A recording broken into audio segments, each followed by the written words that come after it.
Boa tarde. Olá, pessoal. Vamos começar mais uma aula hoje, então. A aula hoje sobre excedente do consumidor e do produtor. Bacana. Na última aula a gente falou sobre o equilíbrio, né? A gente vai avançar um pouquinho mais em relação a esse estudo das estruturas de mercado, né? Bom,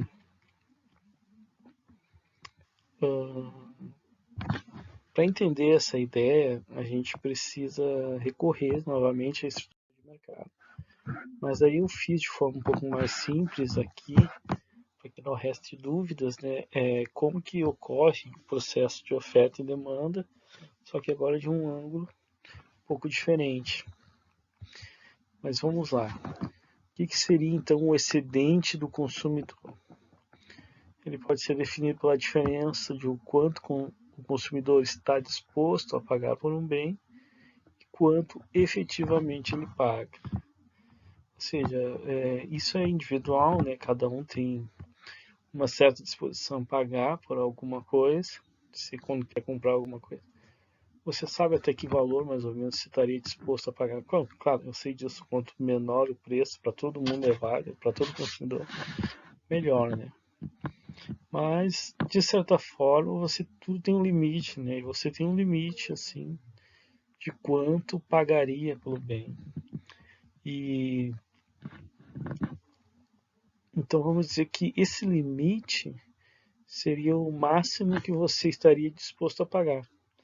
E o quanto você efetivamente paga é o preço que aquele bem está no mercado, no caso. O preço está lá, o nominal, né, no mercado, é o quanto você efetivamente, no final das contas, paga pelo bem. Então podemos dizer que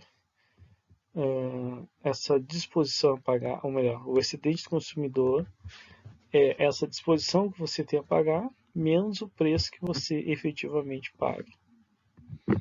Ok? Então vamos ver graficamente o que mais. Opa, é isso.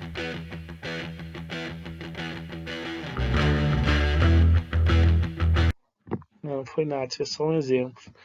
O exemplo é o seguinte: imagina um vinil do Led Zeppelin, né? Aquela banda inglesa lá dos anos 70, 60, final de 60 e 70, e que tem um colecionador, né? Ou melhor, tem uma pessoa querendo vender e, obviamente, vai ter algumas pessoas dispostas a pagarem por isso. Acontece que, como eu falei, é individual, alguns querem mais, outros querem menos, alguns não querem, os que não querem a gente não vai analisar. Mas a ideia é que, dentre essas pessoas, né, aquele que tem mais disposição a pagar significa que é o cara que está disposto a pagar mais caro, se for o caso. E o que tem menos disposição a pagar é aquele que teria uma quantidade mínima de recursos que destinaria a isso. Essa é a ideia. Então vamos analisar cada caso com outro exemplo, né? Ou seja, vamos considerar pessoas e qual a disposição que cada uma delas tem a pagar por esse vinil. Bora lá? Eu imagino 4 pessoas, né? Renato, Paulo e Ricardo, Roger e Humberto, que gostariam de ter esse vinil. Só que eles pagariam no máximo, no caso do Renato, 200, do Paulo e Ricardo 150, ele não pagaria mais que isso, o Roger 100 e o Humberto só 50. O Humberto pagaria só essa quantidade. Então, se isso é verdade, podemos colocar isso num gráfico. O que é o gráfico da demanda? Claro. Olha só, se for 250, pessoal, como vocês viram lá no nosso exemplo, nenhum vai comprar. Inclusive é por isso que o preço está no eixo, no ponto no qual a quantidade é zero. Então ninguém compra 250. Legal? Só que a R$200 a gente viu que existe um comprador, né, que é o Renato. Renato pagaria R$200 se caso o preço fosse este de mercado. Então temos um comprador aí no nosso exemplo. Se o preço cair para 150, o que acontece? Cara, a gente tem o ponto C ali de demanda, e ele corresponde a um ponto que aí tanto o Renato quanto Paulo e Ricardo pagariam por esse bem. Na verdade, Paulo e Ricardo faria parte da demanda desse bem no limite também. Ou seja, se o preço fosse um pouco acima disso, Paulo e Ricardo não estaria aí. Continuando, caso o preço caia para 100, então Renato, Paulo e Roger demandariam esse bem. Se o preço cair para 50, aí todos do exemplo adquirem bem. Humberto, que daria 50, também participaria. Então veja, à medida que o preço vai caindo, mais pessoas vão participando da demanda, né? Desse bem aí. Bom, então vamos analisar um indivíduo aqui, em separado, que é o Renato, o excedente do Renato. O que seria o excedente do Renato? A gente viu que o máximo que o Renato estaria disposto a pagar é 200. Mas não quer dizer que ninguém acima dele não estivesse disposto a pagar mais. Então, tem uma região ali, né, o 200 aqui do Renato, tem uma região aqui que outras pessoas pagariam. E esse é o excedente do consumidor. Renato em si não tem excedente nenhum, o excedente dele é zero, porque ele paga nesse ponto de 200 exatamente o máximo que ele está disposto a pagar. Então, o excedente do Renato é zero.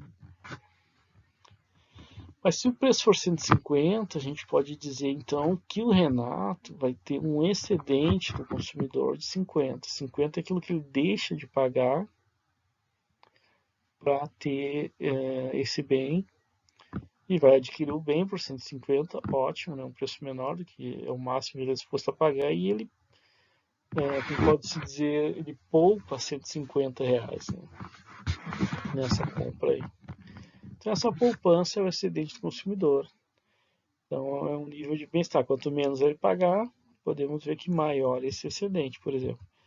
Se o preço for 100, né, o excedente do Renato vai ser 100, né, a diferença de 200, que é a disposição dele, por 100, que é o preço de mercado. E aí, todo esse valor acima de 100, do ponto D para cima, é o excedente do consumidor, o excedente agora, porque se você analisar o Paulo Ricardo, que pagaria 150, se o preço for 100, ele ganha 50. Então, todo mundo que pagaria mais do que isso acaba ganhando. Então, toda aquela região triangular azul acima do preço que está estabelecido no mercado é o excedente do consumidor. E assim por diante. Se o preço for 50, que todos adquirem, aí aumenta o excedente do consumidor ainda mais. E mesmo que o Humberto, que pagaria 50, esteja ali, né, ele participa do mercado. Então, é positiva para ele. Então, veja bem, o excedente do consumidor é toda essa área azul, esse triângulo azul superior, que é a diferença entre o preço de mercado e aquilo que as pessoas estão dispostas a pagarem pelo bem. Então, é toda essa região aqui. Então, quanto maior o excedente do consumidor, significa que quanto menor o preço, maior o excedente do consumidor, maior o bem-estar do consumidor em relação ao consumo dele. Está poupando, né? Está deixando de pagar caro pelo produto. Bacana? Então, é assim que a gente define o excedente do consumidor. Depois, a nossa análise, vamos estender agora para outra questão. Vocês notaram que, à medida que o preço cai, claro, o excedente do consumidor vai aumentando, quem estava já fazendo parte do mercado, no sentido de que comprava o bem, paga menos por ele, então poupa mais, digamos assim. Mas tinha gente que não participava do mercado, e à medida que o preço cai, começa a participar do mercado, começa a fazer parte dos consumidores, porque aquele preço ela está disposta a pagar. Então veja bem, vamos analisar exatamente isso, a queda do preço. Por exemplo, temos esse ponto A aqui, nesse gráfico, que ele é o que? Ele é o excedente do consumidor, como eu falei para vocês, é o triângulo superior ali da demanda em relação ao preço de mercado. Esse excedente do consumidor é porque existe algumas pessoas que estão dispostas a pagar mais e, como a gente viu, estão pagando P1. Mas o que acontece se o preço cair? Ó, representa os consumidores, excelentes consumidores, os consumidores que já estão ali, iniciais. Se o preço cair para P2, por exemplo, nós vamos ter duas questões aqui. Uma é o seguinte, é esse ponto B, que ele representa um ganho do excedente do consumidor. Afinal, agora está se pagando mais barato. Só que esse ganho do excedente do consumidor é para aqueles que já estavam no mercado, ou seja, quem pagava P1, né? Quem pagava P1, opa, deixa eu botar aqui. Quem pagava P1 consumia Q1, beleza? Tá aqui. Só que o que acontece com a queda do preço, com essa queda aqui, nós temos que quem consumia Q1 continua consumindo Q1, só que agora está pagando mais barato, então ganha toda essa região B aqui, tá legal? Toda essa região B aqui é de quem já participava. Bacana? Vou apagar isso aqui, beleza. Então o que acontece? Além disso, quando o preço cai, a gente tem que novas pessoas vão poder consumir agora, que não estavam participando desse mercado. Quem já estava participando desse mercado consome mais. Então vai existir o ponto C, que é a entrada de novos consumidores, que antes não faziam parte desse mercado, e também o aumento do consumo de quem já fazia parte do mercado. Então vamos rever aqui. Ponto A representa os consumidores iniciais, seu excedente inicial. Com a queda de preço, nós temos o ponto B, que representa o ganho do excedente do consumidor para os consumidores iniciais, dada a queda de preço. Então, como eu falei para vocês, quem já consumia Q1 vai consumir Q1, só que mais barato. Então, ganha toda a região B. E o ponto C é o fato de que quem consumia Q1 pode querer consumir mais, porque o preço está mais barato, comprar mais. E quem não consumia, porque o preço era P1, agora o preço P2 menor, passa a entrar no mercado. Lembra de Humberto lá que não consumia 100, 150, mas quando caiu para 50 ele entrou no mercado, também comprava o álbum. Então o ponto C representa tanto o aumento do consumo das pessoas que participavam do mercado, quanto das pessoas que entraram novas. E isso tudo forma daí, claro, a quantidade nova demandada, que é Q2 aqui, que é maior, né? Você pode notar isso. Bacana, essa análise que deve ser feita, digamos assim. Então vamos olhar o outro lado dessa moeda agora. Bom, então a região D, pessoal, representa o excedente do consumidor final. O que seria isso? Claro, tem a região A, que já existia, só que agora foi acrescentada a região B e C. Então todo esse triângulo é um novo excedente do consumidor, que é a região D. Legal? É um novo preço. O consumidor ganha muito com a queda de preço, a gente já sabe. Legal? Eu posso tirar essas.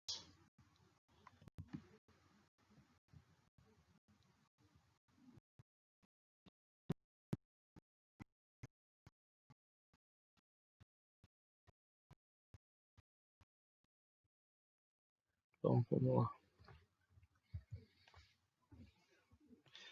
Excedente do produtor agora. Agora o outro lado da moeda. O produtor, pessoal, ele já é uma dinâmica diferente.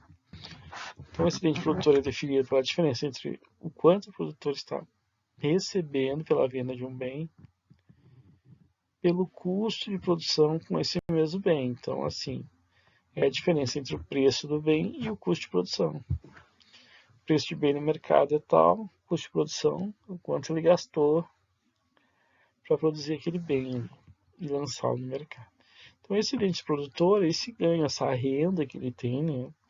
Mais adiante, mais à frente, a gente vai ver que essa renda é de curto prazo. Acaba para dizer que é lucro, No curto prazo, não, é diferente. No curto prazo, aqui, esse produtor, a gente vai ver no futuro que vai depender só dos custos variáveis.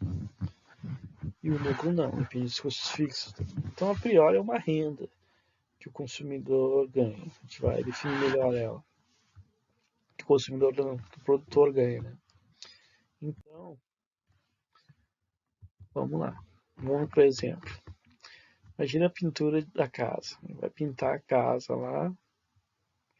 E aí, vai contratar alguém para fazer isso, né? Então, existem 4 pessoas que você pode contratar.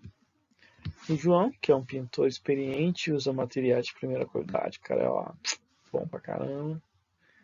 Só que é mais caro, né? Se quer qualidade, pague por ela, né? E o Pedro é um bom pintor, mas utiliza materiais mais baratos para reduzir custos. Então você pode seguir uma grande pintura assim, de qualidade, mas não uma boa pintura, material mais barato, é uma opção. O José, seu vizinho, pintou a casa recentemente e só cobrará os custos do material. Legal? Tem uma redução de custo aí. E o seu tio Jorge, que ainda tinha uma tinta lá que sobrou na casa dele, faz trabalho e te cobra uns trocados ali, bem mais baratinho. Então tem essas opções, né? Cada um com o seu custo, né? E seu preço. Então veja bem. E agora não sei como voltar isso aqui. Bom, pessoal, a gente passou muito rápido ali o gráfico. Mas são 4. Eles vão estar aqui, ó. Aqui, R$200. Ninguém pinta, é muito barato. Ninguém pinta, legal? Aqui, R$400. Vai ter só o Jorge pintando. Que é o seu tio, né? De boas lá pintando. No ponto C, a gente tem o José e o Jorge pintariam esse preço. E no ponto D, Pedro, José e Jorge pintariam. E em R$1.000, né, como a gente viu, todo mundo vai pintar, né? Assim, a esse preço, né? Até o dono da casa vai pintar daqui a pouco. Então, essas opções, ou seja, quanto menor o custo, né? Aí, quanto menor o preço, aí cobre o custo de poucas pessoas, né? Que os mais baratos que vão participar. Quanto maior o preço, mais oferta vai acontecer nesse mercado. Essa é a lógica que está aqui, né? Então vamos ver como é que é essa dinâmica do excedente. É muito parecido com o excedente do consumidor. Então 400, onde o Jorge participa do mercado, é o valor dele. Se tiver 400, não tem excedente do produtor para o Jorge, que é mais ou menos o preço que ele cobraria para cobrir os custos e tudo mais. Então não tem um ganho de excedente. Mas antes dele tinha aquela região amarela para quem cobraria mais barato ainda. E se o preço for 600, é fácil de ver que essa diferença de 600 para 400 é o excedente do produtor do Jorge, né? Ele vai ganhar, né? Porque ele cobraria 400 tranquilamente, mas se o valor de mercado para esse serviço tiver 600, ótimo, ele tem um ganho. Só que aí também começa a participar outros, né? No caso, entra o José também, né? Então vai aumentando o excedente para os produtores cada vez que vai aumentando o preço no mercado. A mesma coisa se o preço for 800, então para o Jorge, no caso, que é o nosso exemplo fixo aqui, a diferença entre o custo dele e o preço de mercado vai dar 400.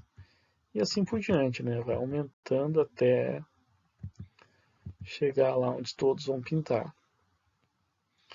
Bom, nesse caso, pessoal, a gente vê que quanto maior o preço de mercado, maior o excedente do produtor. Pode ver que todo esse triângulo inferior referente à oferta, o preço e a oferta, a diferença do preço para a oferta. O excedente produtor nos diz então que o produtor, o bem-estar no sentido econômico, é claro, dele é melhor para cada vez que aumenta o preço do mercado, que é o contrário do que acontece com o consumidor. Legal? Então aqui está a área do excedente do produtor. Bacana? E da mesma forma, como a gente viu lá, vou fazer uma análise aqui.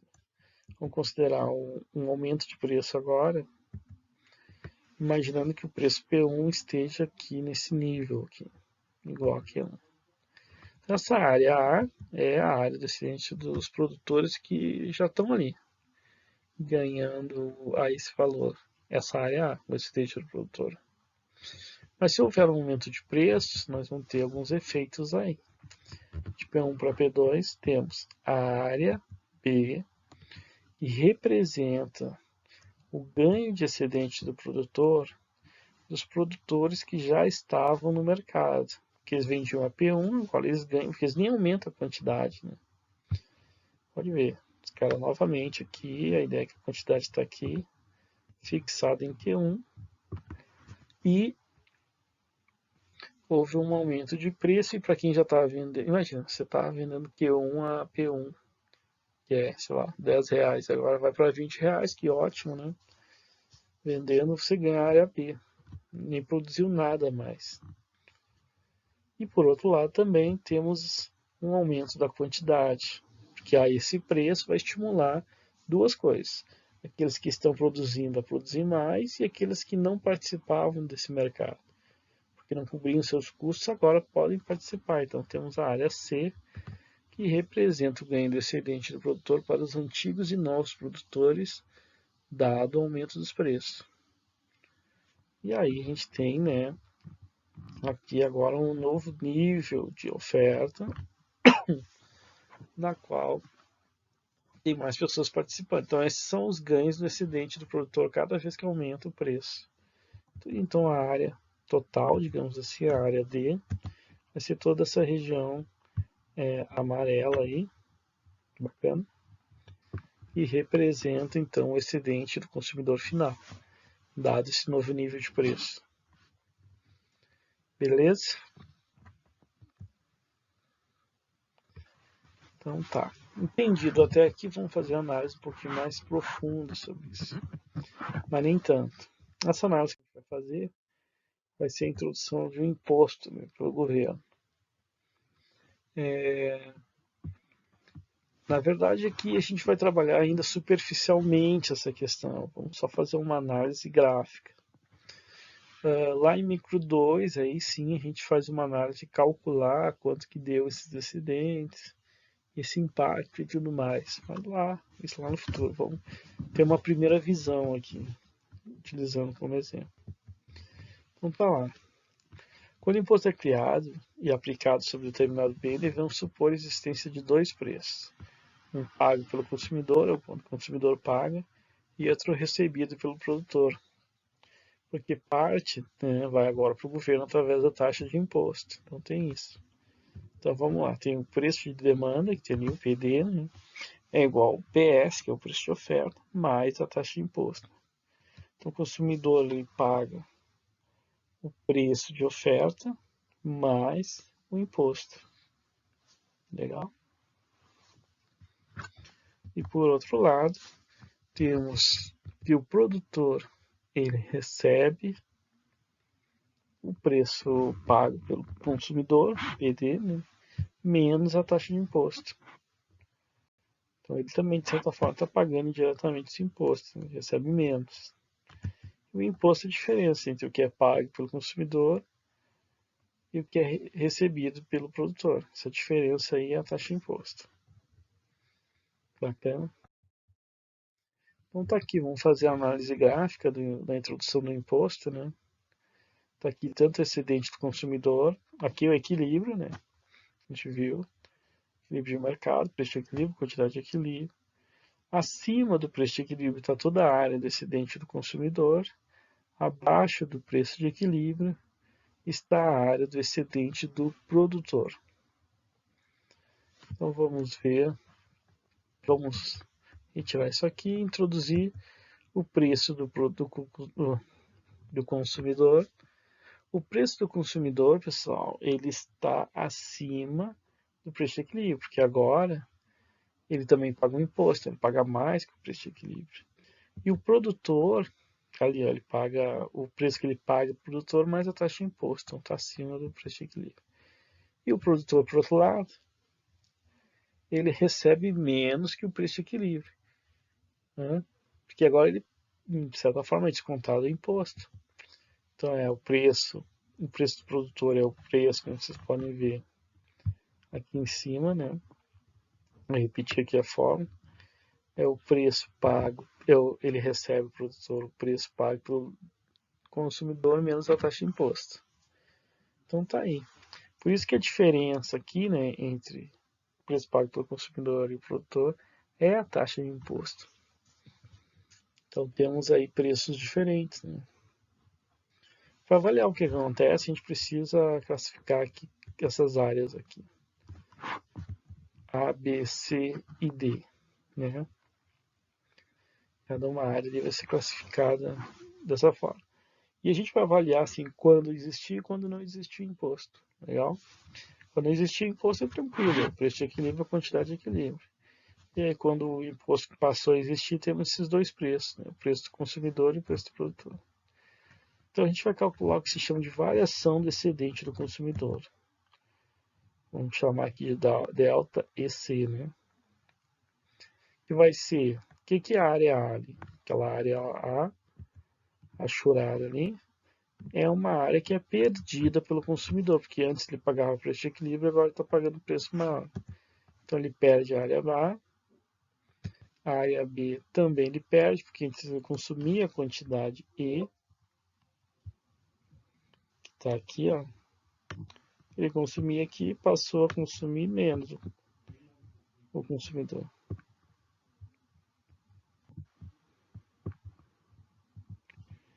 É complicado isso. E aí ele perde então essa área B, porque agora consome menos, então entra negativo aqui. Bom, e temos a variação do excedente do produtor, que vai ser o quê? A área C, ele ganha ou perde? Ele perde. Porque ele pagava o preço de equilíbrio, ele recebia o preço de equilíbrio e agora ele recebe PS, que é o preço recebido do produtor, que parte do imposto ele paga também. Então vem aqui menos C, D também. Ele perde D, porque da mesma forma que o consumidor consome aquele QT ali, que seria a quantidade com imposto, o produtor também vai produzir aquilo ali, que é o preço PS, ele produz QT, que é menos do que ele produzia quando o preço era o preço de equilíbrio. Então tem uma contração aí, também na oferta, no consumo e na demanda, no consumo e na oferta. Então ele perde a área D. Então só se perde aí, né? Todo mundo sai perdendo esse negócio. Não, né? Temos a variação da arrecadação do governo. Ou seja, temos que incorporar aqui esse terceiro agente, digamos assim. Antes nós tínhamos até aqui a aula das aulas, até aqui a gente tinha consumidor de um lado e produtor de outro.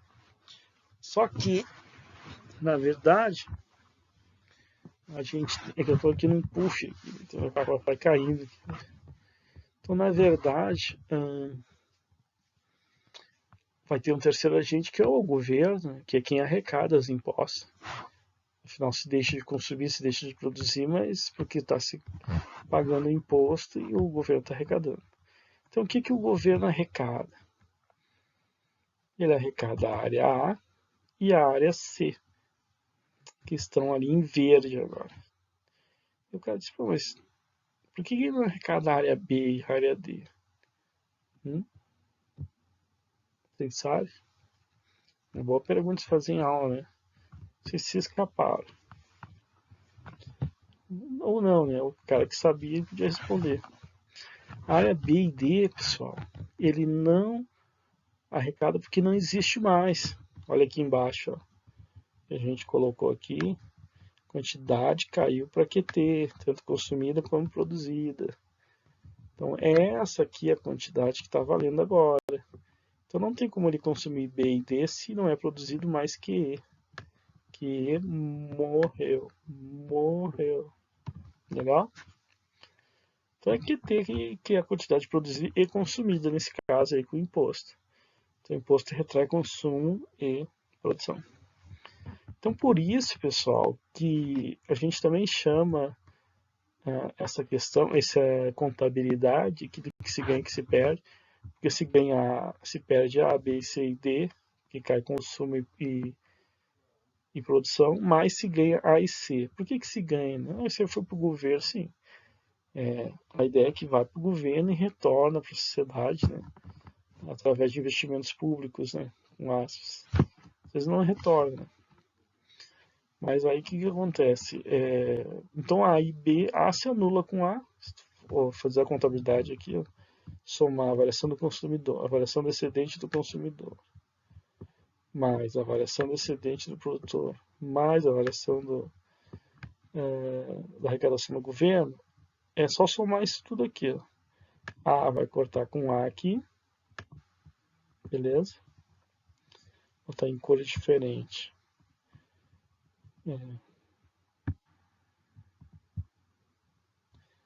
B, dá muito diferente, a mesma vai cortar com... Não, B não vai cortar com ninguém. Eita.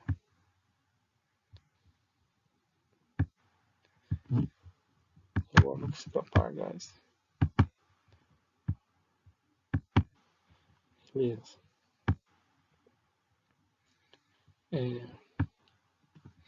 A vai cortar com A.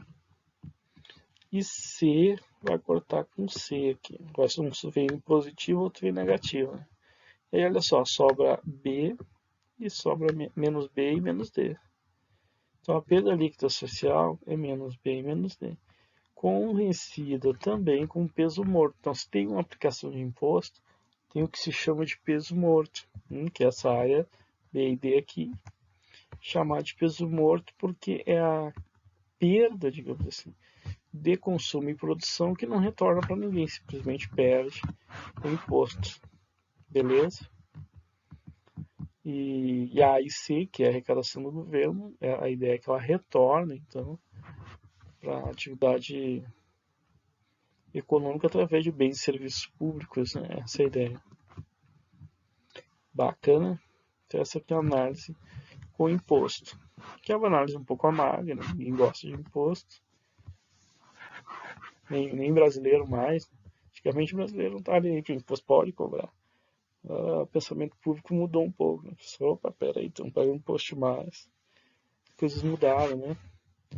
Que bom, uma hora o cara tem que acordar, né? Vai viver dormindo aí, pagando pro governo, achando que tá legal. Uma hora acorda. Ou acorda aperta, no pescoço. Beleza? Então bora lá. Vamos fazer a análise agora um pouco mais doce. Se ele tá amargo, aqui vai estar doce. E é o subsídio. Aí é beleza. Aí todo mundo quer, né? Quem não quer um subsídio? Muita gente querendo. Então como é que funciona? É quase a mesma coisa. Olha só.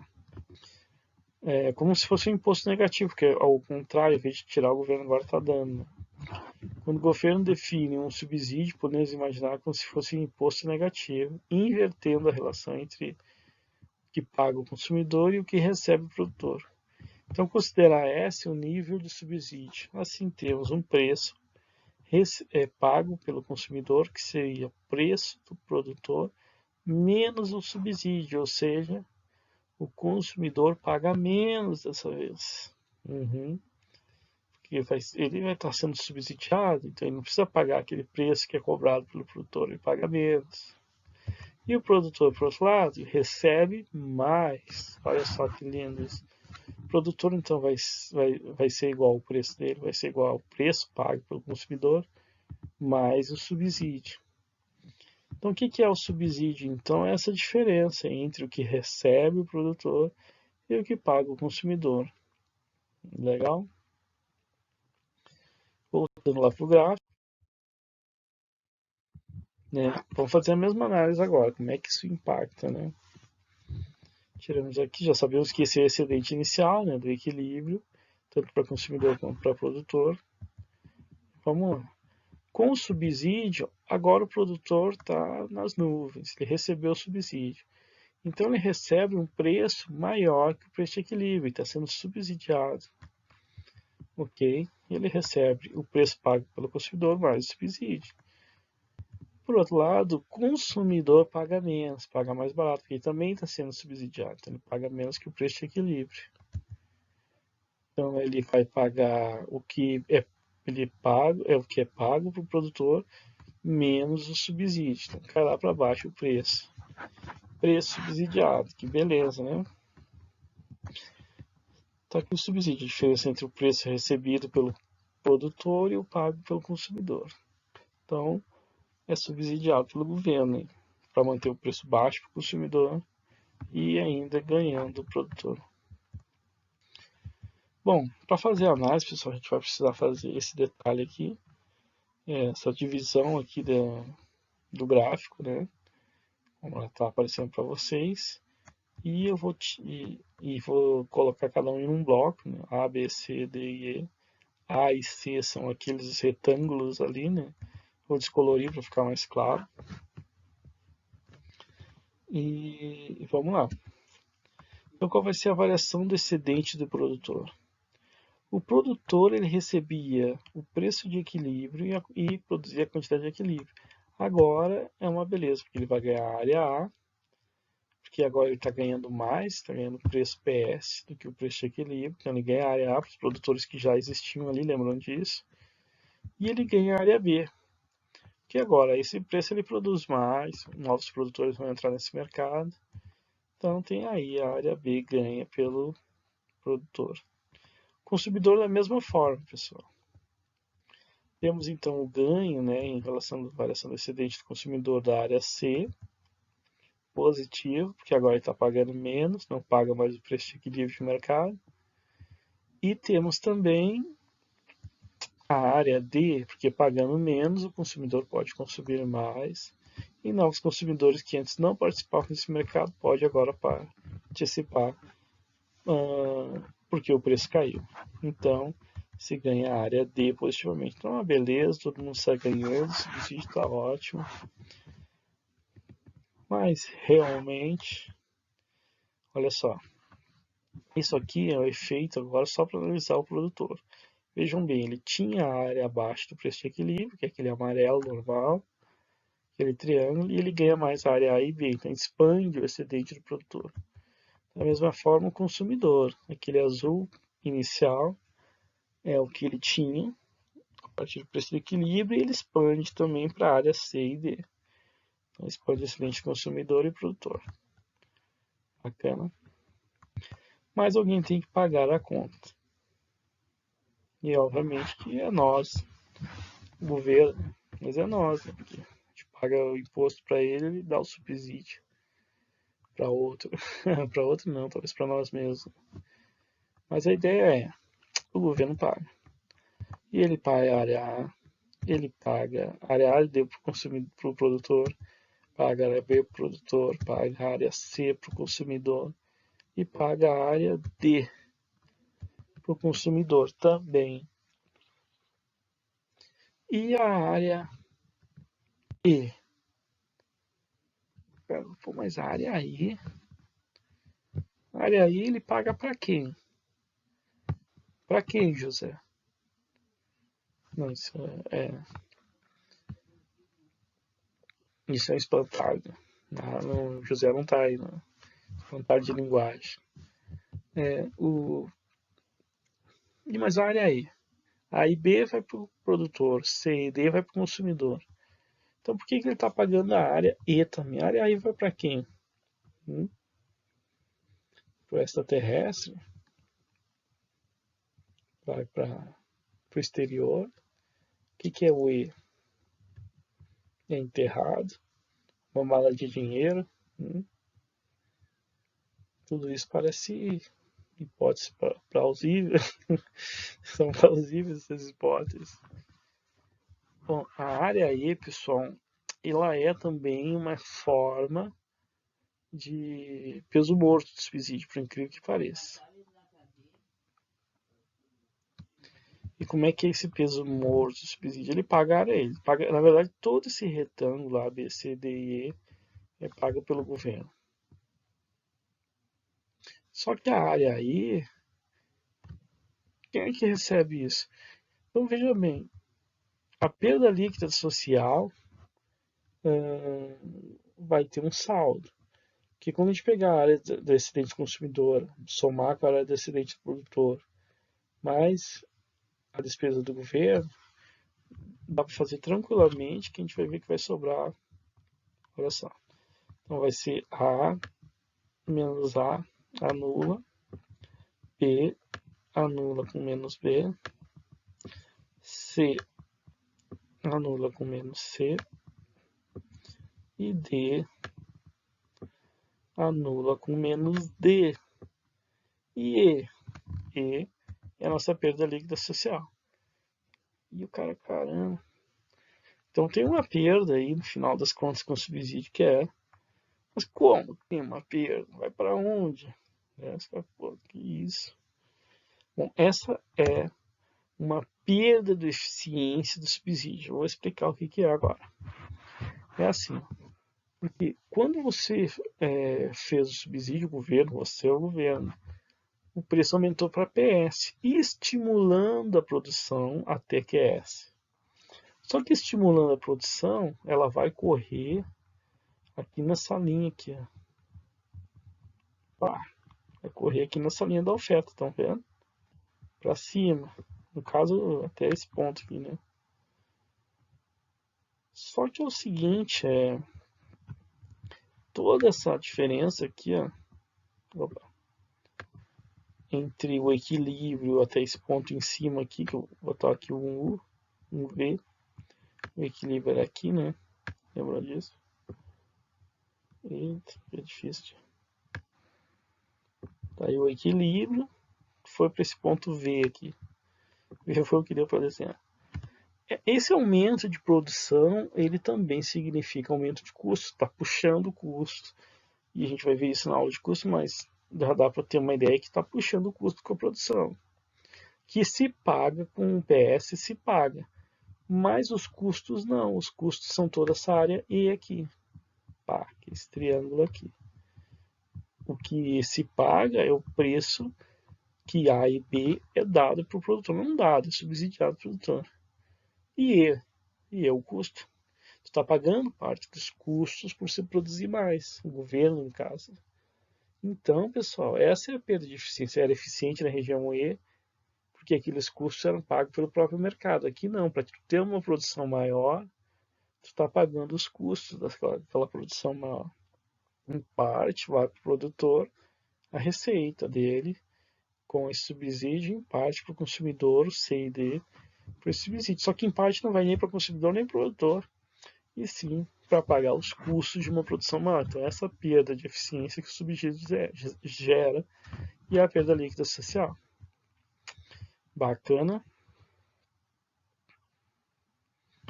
Então é isso. Essa é a análise que os excedentes de consumidor e produtor nos levam a ter. A gente vai se aprofundar mais nesse assunto aqui lá em micro 2, depois que a gente estudar mercados. Na verdade, na primeira parte do micro 2 a gente estuda concorrência perfeita e aí vai a análise de mercados competitivos. Vocês vão ter já uma boa noção de micro e a gente se aprofunda um pouco mais nesses estudos aqui, que vão além de imposto e subsídio, aí tem fixação de preço, fixação de cota de produção, tem outras coisas, né? E a gente vai entender bem quais são os resultados disso tudo. Né? Bacana. Bom, aí eu tenho aqui um exemplo, né? E aí é claro que eu não vou passar esse vídeo aqui. Eu vou... Não sei se dá pra passar ou não, acho que nem passo. Mas eu vou querer que vocês olhem lá na internet para poder fazer novamente essa análise entre o vídeo e a aula dada. É uma coisa que vocês devem ir fazendo aí, devem ir já elaborando. Teve aquele vídeo na outra aula. Então vamos fazer essa conexão. Esse vídeo não é novo, né? Ele já tem um tempo, mas não é pela questão assim do tempo do vídeo, é sim pela análise, né? Do que está acontecendo, o que a gente viu na aula hoje ou nesses dias, fazer essa conexão, né? Então esse é como se fosse um dever assim, de casa, fazer essa conexão aí entre o vídeo e a aula. Depois a gente tira algumas dúvidas sobre isso. Já é possível fazer as primeiras questões da lista de exercício. Mas que lista de exercício? É só pegar lá na apostila, a gente tem uma apostila que já está no Siga, né? Vocês peguem a apostila e comecem a fazer as primeiras questões da primeira lista, que fica no final ali da primeira parte. Claro que a gente não vê elasticidade ainda, tem umas questões de elasticidade, então o que for de elasticidade vocês não façam, ou se quiser pode tentar fazer para ver se vocês estão bacana. E em todo caso, a elasticidade a gente já vai começar a ver nas próximas aulas aí. Ok, bacana. Então é isso aí, vejam um vídeo pelo YouTube, façam esse segundo resumo, já que eu estou pedindo para vocês, e façam esses exercícios da apostila. Bacana? Qualquer coisa, podem tirar dúvidas. E não precisa ser no horário da aula, pode ser fora do horário da aula, manda no WhatsApp. Ok? Estou à disposição aí. Mais adiante a gente marca uma aula de exercícios para ver se vocês fizeram, ou para fazer um ou outro. Mas por enquanto é isso aí. Ok, pessoal? Então essa aí foi a aula sobre excedente do produtor e do consumidor. Para baixar o preço do feijão nos supermercados, que quase dobrou nos últimos dias, o governo decidiu liberar a importação do produto de países do Mercosul.